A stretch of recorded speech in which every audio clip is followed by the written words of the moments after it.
Pemirsa abrasi pantai Sayan Akeh kepanggih ring Kabupaten Jembrane. Kahanan kawan puniki sepatutnya digelis poleh Pinampen.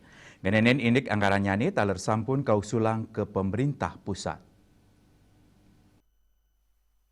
Wakil Bupati Jembrane, Igede Ngurah Patriana Krisna, tatkala ngelaksanayan kunjungan ke Direktorat Jenderal Sumber Daya Air Balai Wilayah Sungai Bali Penida Mausang, pai ketandane ngaptiang perkanti nganinin indik penampen abrasi pantai ring Jembrane, sepisanan memblik bagan indik kanan sungai miwah pantai ring Jembrane.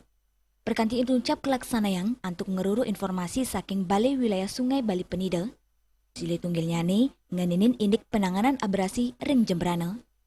Ring wewidangan Jeneng Agung Kelurahan Gilimanuk, Kecamatan Melayu, sanikani wesanan Pinikaon. Dinas PUPR Kabupaten Jembrane, tatkala publik bagan sareng jajaran BWS Muliang Pewadaran Sanitinas, ngeninin indik sapunapi sane sampun terpacang kelaksanaan oleh pemerintah pusat, indik penanganan abrasi pantai. BWS Bali Penida sampun ngusulang anggaran angin penanganan abrasi pantai ring Jembrane, antuk warsa kali-tali kali likur.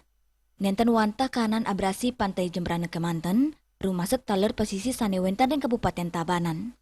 Kepala Satuan Non-Vertikal SNVT Pelaksana Jaringan Sumber Air Bali Penida, Made Deni Satyawijaya Matutang, indik usulan penanganan miwah penanggulangan abrasi pantai Majeng Kabupaten Jembrane, sampun keusulan ke pusat antuk anggaran warsa kali-tali kali likur. Anggaran sani kajong inucap anut ring skala prioritas. Anggaran sani kusulang kantos 50 miliar rupiah. Majeng Kabupaten Jembrane, keutamayang antuk nampenin indik abrasi pantai ring wewidangan Jeneng Agung Kelurahan Gilimanuk. Witari Denpos Nguningayang.